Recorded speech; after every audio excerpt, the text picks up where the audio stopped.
You're listening to an archived Cabral Concept podcast. After listening to this show, check out the most up-to-date podcasts available at stephencabral.com/podcasts or search directly on iTunes.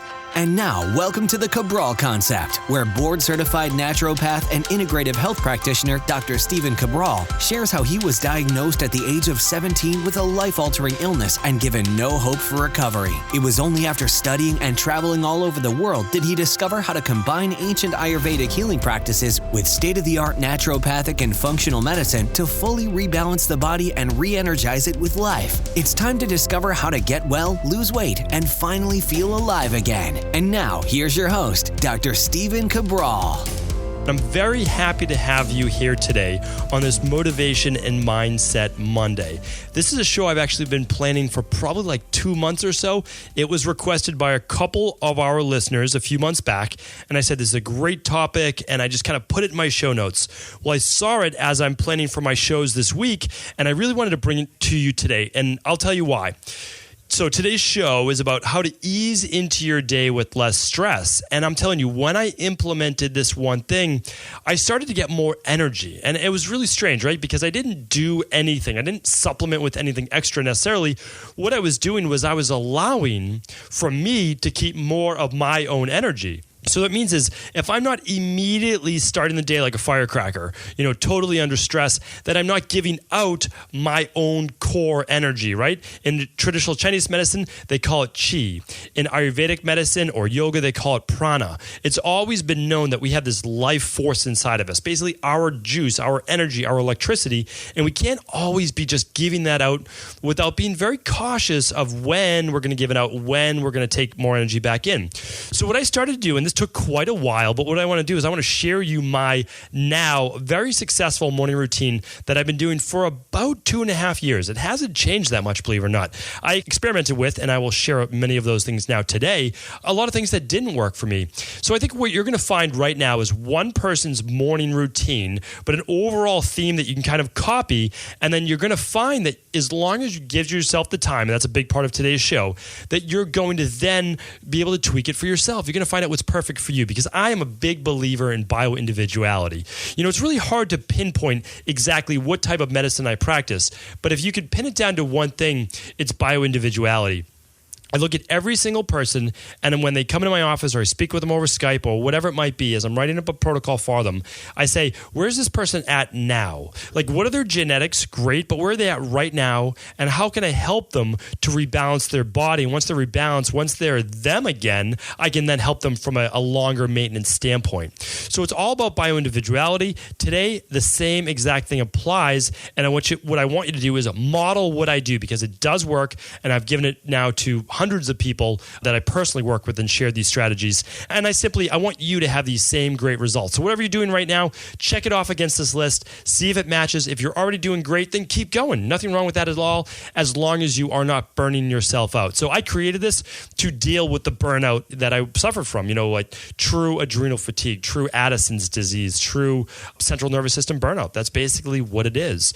So this is going to sound a little contradictory, but I actually had to start waking up earlier, a half hour earlier than I was right now, in order to have less stress in my life and to really reclaim my life. So the big thing I did was, and I know this doesn't make any sense in the beginning, and what I started was just 10 minutes per week for over 3 weeks, and that's how I got my 30 minutes. So let's say I was waking up at 6 a.m. I said, okay, 5:50 a.m. this week, and then go to bed at the same time. Next week, I'm going to wake up at 5:40, and then the week after that, 5:30 a.m.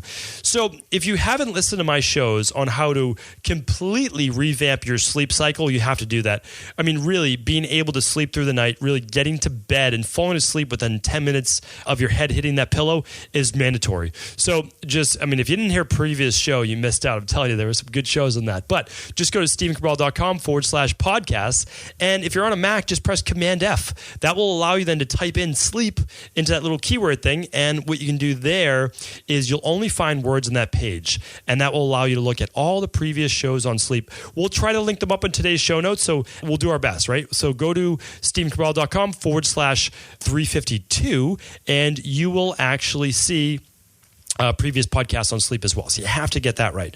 Okay, so why would it make sense to wake up 30 minutes earlier than usual or more? The reason is this. You need to get up earlier to have that as your you time, right? So if I just got up at the same time as my kids, my wife, my dog, whatever it might be, I'm on their time, right? So I'm a husband, I'm also a father to my 2 kids, and I'm my, French Bulldog's owner. So I had to take care of all of those things.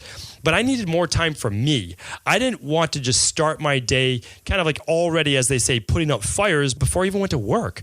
It's too stressful to start that way. So what I did was I said, okay, every night, I'm going to go to bed around 10 o'clock. Never a half hour later than that. And I really don't like to go to bed before 9:30 either. I'm just kind of one of those people where I feel like I'm missing out on too much if I go to bed too early. Don't be like me. I'm telling you, I'm recovering from this. You have to keep in mind, like, I used to have to sleep 9 to 10 hours a night minimum to try to rejuvenate and rebuild my body. Now I have more energy than I know what to do with. And believe me, if you saw me before, someone with no energy, who was groggy until about 11 a.m., 12 o'clock during the day, couldn't even exercise, couldn't work out, couldn't walk up a flight of stairs without literally being gassed and, my heartbeat around 155 beats per minute, having to sit down. My legs would be full of lactic acid. They'd be burning literally after half a flight of stairs. You wouldn't even recognize the same individual. This happened over time. And so now I still trying to take advantage of it because I have so much energy and I feel so great when I wake up, no longer groggy, no longer having brain fog, no longer having fibromyalgia, chronic fatigue, any of these things, that sometimes I try to take advantage of that. Sometimes I want to stay up later and wake up earlier, but I don't. I still really try to follow this protocol to reel back in some of the go, go, go and drive that I have inside of me. So now, to set this whole process up, what I want you to do the night before is to create a to-do list. I literally map out my next day. So I take out a little index card and I carry it around with me that next day. And basically, I kind of live my world in about 45-minute time blocks. So I see 30, 45, 60-minute, and 90-minute consultations with people. So what that means is like 2 45s is a 90-minute consultation. It might be 1.25 of those is 60 minutes. So I can just kind of block off my day in that. I schedule lunch. I schedule, my workout time. I might even schedule reading as well. And so I know that it sounds scheduled, but I'm telling you, your body loves routine. You have to listen to that previous podcast on that as well. I'm not going to make that today. But the big thing with the to-do list is this. It gets everything that's running through my mind. And there's a lot at night that's running through my mind, right? I've done a much better job, I think, at just kind of calming that monkey brain, as they call it, that monkey mind, which is always kind of going in that hamster wheel. And what I did, I just put it on a piece of paper. My mind no longer has to worry about it because it's down on paper. And when it's down on paper, your brain basically says, hey, everything's good. It's on paper. We wrote it down. We'll take a look at it tomorrow. I'm telling you, it helps phenomenal. And it helped my mind that used to just race and I wouldn't be able to fall asleep some nights, literally not fall asleep at all. Other nights it might take 2, 3, 4 hours to fall asleep. So I've been there. I am the complete reformed and recovered insomniac. Okay. So the next big thing that works just absolutely fantastically well is you need to wake up not to an alarm clock, but naturally. The only way to do that is waking up to sunlight, that you might have your blinds or windows open or whatever it might be. Again, that's hard if you need to produce more melatonin at night. So what I did was I bought the Wake Light. I recommended this before. It was on a previous Friday review. So again, you check out that show. It's a great one. We'll link up the Wake Light in the show notes. Basically, this alarm clock gets brighter 1 minute at a time. So instead of waking up by an air raid siren that literally just pumps adrenaline and cortisol through your blood, not the way that you want to start your day, you wake up gently to the mimic light of 10,000 lumens or lux from this Wake Light. It's unbelievable. It's fantastic. And then if you do, for whatever reason, you're exhausted, you wake up to birds chirping on this Wake Light instead of, again, an air raid siren where you don't know what's going on. That's not the way to start your day. Okay. The next part is as you're waking up, just don't jump out of bed. I'm a big advocate of never hitting that snooze because you're going to be groggy, you're going to be tired. Is you wake right up, set your alarm clock the other side of the room. You're just getting out of bed slowly. What I typically do is I just open my eyes. I see that it's light out, whatever it might be. I take a nice deep breath through my nose and out through my mouth, and I just try to relax my body. It's a conscious effort, and I just do that for 30 seconds, 60 seconds maximum. And now I'm ready to ease into my day. Remember, you have to meet the day. That very first moment, you need to to meet the day and set the tone for how you want that rest of the day to be. It's important. It really is. Does it happen overnight? No, not at all. I don't know how long it took me, but it's worth it. I'll tell you that right now. For some people, it might take a week. For others, it might take a month. For maybe even more, it might take 3 months. But it's worth it, and you get to take it with you for the rest of your life. So then after that, what I'll do is after I turn off that alarm clock, I might sit on the edge of my bed, or I might go out into my living room and I might just, pet my dog or whatever. I might sit on my couch and I might just breathe, just work on my breathing, just work on relaxing my body. It's just a 3 to 5 minute meditation where I'm just calming my body. I'm kind of fighting urges to maybe check my email right away, to check social, to check any of those specific things. I'm just kind of relaxing into the day. I'm telling myself purposely and consciously how I'm choosing my morning to start. And it does work, right? Absolutely. After that, I go right to the bathroom. I usually just rub some water just gently on my face, splash my face with a little bit of water, just gently, just to wake my eyes up, wake my body up. You have to keep in mind, I had my adenoids removed actually twice. I'm one of the only people probably to have them not done correctly the first time. I have to go back in, remove whatever was left, cauterize that, and then I had my tonsils taken out. I've had just some crazy stuff done with my sinuses for when I used to have a sinus infection literally every 2 weeks. And so I have to thank all of those surgeons who completely messed up my entire sinus cavity and my eyes. So, my eyes will be a little swollen when I wake up, or I might be a little puffy or whatever it is. And I literally just gently massage my face to let all that, everything that should have drained properly drain a little bit better. And it works great. And then so what I do is I brush my teeth, feeling fresh, and then I just go out and I make my greens drink. So I make that daily fruit and vegetable blend, the one that I've spoken about before. I use my lemon squeezer, squeeze that half a lemon in there. And if it's during the winter time like it is right now, I add a half a teaspoon of vitamin C powder to that. And that is my drink. Usually I'll mix in like a half a teaspoon or a teaspoon of raw honey. I mix that up. It's only about 8 ounces or so. I drink that and just drink it down, and that energizes me. That hydrates my body. I'll put in a pinch of sea salt typically as well. And that right away, I can feel my body just being filled back up with those good minerals that I need to start the day. Right from there, what I'll do is I'm a big believer in not staying stagnant. So I don't have a lot of options from here, right? Everyone's asleep right now. It's 5:30 in the morning. What I'm going to do from now is I'm going to get right away into my day. No staying stagnant.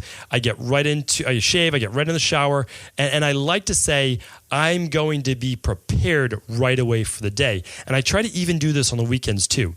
And the reason I do that, try to get in the shower within 10 to 15 minutes of waking up, is that it's setting the tone for the day. I am preparing myself for the day. It's not going to be a lazy day. It's not going to be whatever. I'm getting ready to either then be ready to serve people and work, to be ready to help my family out, whatever it might be. And that makes me feel good. So it's not just like acts of like selflessness. It's not that. This is also for myself as well. I want to feel fulfilled. I want to feel like I did something with that day. I no longer want to just kind of lounge and lie around. Plus, I have a 2-year-old and 4-year-old, so there's no way they're going to allow me to do that anyways on the weekend, right? So after I get in the shower, I get ready basically. But before I get fully changed, what I'm doing is I'm doing a couple strength-based exercises. This might not be for you. You might actually work out before you shower. But I don't do any do exercise to get sweaty.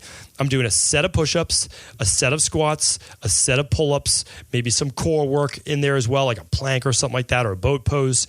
And I'm doing some split lunges to help open up my hip flexors.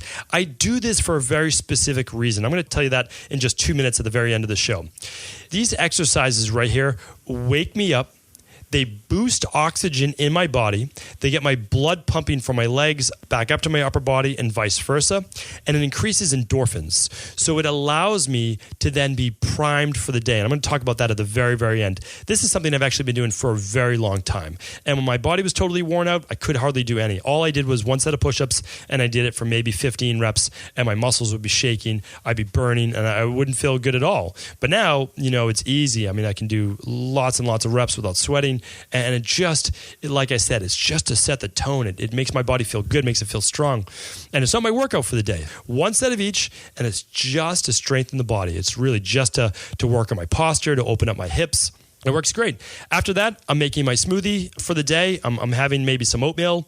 And what I'm doing is at that point, my kids are up, my wife's up, and my wife's up sometimes well before that as well. And then that's about it. I'll say bye to them. I'll either take my dog for a walk, whatever it might be, whatever I have to do. I review my to-do list and I'm out my door. And I'm always out my door. This is the weekdays. Weekends are pretty much like this, but then it's all family time. So what I try to do is I always leave at least to get to work with a half hour before I have to see anyone, any consultations, anything like that. The reason for that is I want to start my day relaxed. I want to ease into my day. I want to do a couple of those things that I need to set myself up correctly for before I give then my time to other people. So my to-do list is already there. I know how my day is going to go. And this works great for me. I want to tell you a couple things, just one more minute. I don't journal anymore. Like, it's not something that I do in my mornings. I felt like it was a form of stress. And I just try to cut out anything that felt like stress to me. I cut it out. So I'm not a big journaler. I have a journal and I write in it, but not in the same way. Like, if it's forced for me to do it, it doesn't feel natural. So what I do right now is I find easy ways to give gratitude. I give gratitude all the time. I'm very happy for what I have in my life. I feel amazingly blessed for what I have. And I know that I've put in the time, I put in the effort, I put in the work to get it. However, I have gotten it. And for that, I'm extremely grateful. And I know that I can't stop. I have to keep doing the work that I need to do. And it's a fair trade-off. And I'm happy to make that trade-off. Maybe I don't have the robust immune system since I've taken 3,000 antibiotics before in my life. Maybe I'll never have that. That's okay. I'm good with what I have now. And I feel great. So what I look to now is I start my day very gently, as you just heard, but I'm more of like where Tony Robbins starts to like prime his day. I'm more about priming. I do these certain things like getting right in the shower within 10 to 15 minutes of my day. And I just kind of let my body just kind of energize in the shower. Then I do a couple of those strength-based exercises. I have my smoothie and I have whatever I'm taking with me again for that breakfast. Already did my greens drink. I did my probiotic and I'm doing my smoothie with my all-in-one. And I make 2 full mason jars of that, the glass mason jars. So that's one 16-ounce glass and another 16-ounce glass. I'm drinking one, over the period of the next 15 minutes or so, and then I'm saving the other one for about an hour later, and then I sip on that one because I've already, put a good amount in there. That's how I time release that energy into my day. This works exceptionally well for me. I feel energized right away. There's no brain fog. It's completely gone. If I have a small cup of black coffee, organic, I do that. If I choose not to, then I don't. I don't need the coffee for the energy. And so how did all of this happen? Well, it happened with giving myself 60 to 90 minutes to start my day. Right? So it only takes me 30 minutes maximum to do my greens, to get in the shower, to do all of those things. I have 60 more minutes, meaning like 30 minutes before, 30 minutes after to make that smoothie, 30 minutes to kind of like ease into the day, 30 minutes to chat with my kids, whatever it might be, right? So that's my time. It's unrushed. And then again, if I have to be to work earlier, I've already built that into my morning. I can walk to work. I do whatever I need to do. So I'm telling you, all you have to do is get back 30 more minutes in that morning, and you can do all of the things that I just talked about. It might seem like it's a lot. It's not. Like, I can dry brush for 2 minutes before I get in the shower. There's a lot of things I can do and that I do in my schedule that I'm just, maybe not mentioning every single little detail, but I have the time for that, right? Because I'm already taking my current time. However long it takes you right now, all you need is another 30 minutes to ease into your day. It works remarkably well. And if you're like, I can't wake up 30 minutes earlier, you can. You absolutely can. You have to start to go to bed 15 minutes earlier, 20 minutes earlier, 30 minutes earlier, and there's your trade-off right there. The more hours before midnight you get, the better, the more rejuvenated you're going to feel. Now that I don't go to bed at midnight or so, 1 a.m., I don't need to sleep in later or get 9 to 10 hours. If I go to bed earlier, I can wake up earlier. I need 7.5 hours instead of 8, and I feel just as great. Can I get more? Do I try to get more? Yes. And on the weekend, if I can sleep an extra half hour, I do that. That's part of my routine. So I don't want to go on, and I know that I could, but I'm telling you, by taking back your mornings, you will start to reclaim your energy, reclaim your life, and really feel rejuvenated again. You can't catch up later in the day. It's all about starting your day right, priming that day, easing into the day, and keeping your energy inside of yourself so that you're not met with that anxiety, not met with that stress, not met with that crazy commute. Leave a little earlier for work. Enjoy that commute a little bit more. If you know you have more time to do the commute, you won't be rushed as much. That's the best way to start your day. It's my wish for you, and I hope that you start to implement a little bit of this in your life. So thank you everyone for tuning in, and please, as always, if this episode could help, feel free to pass it on to others. Take care. Before you go, I wanted to share a personal story with you. The real reason I began to get well finally is because I figured out what was wrong with me. And that might seem pretty obvious, but I went from doctor to doctor for over 2 years before discovering at-home functional medicine lab testing. These are the labs that enabled me to finally figure out what was wrong with my hormones, blood sugar, electrolytes, and gut health. And once I knew what was wrong, I could then follow a proven plan in order to rebalance my body from the inside out. This is why I believe so strongly in functional medicine lab testing and why I've made it my mission to share these labs with the world. Now at equa.life, you can order an at-home lab test or lab bundle for you and your family and be able to complete it within the week. Plus, the EquaLife difference is that you're not left to try to read and figure out these labs on your own. We explain what your lab numbers mean, what they mean in the much bigger picture, and then how to go about rebalancing your body in order to heal. To see our full selection of lab tests or to set up a free lab selection call to find out what labs may be best for you, simply head on over to equa.life/labs. And do remember, we ship these all over the world. To find out more and to set up your free lab selection call, simply head on over to equa.life/labs. That's EQUI.LIFE/labs.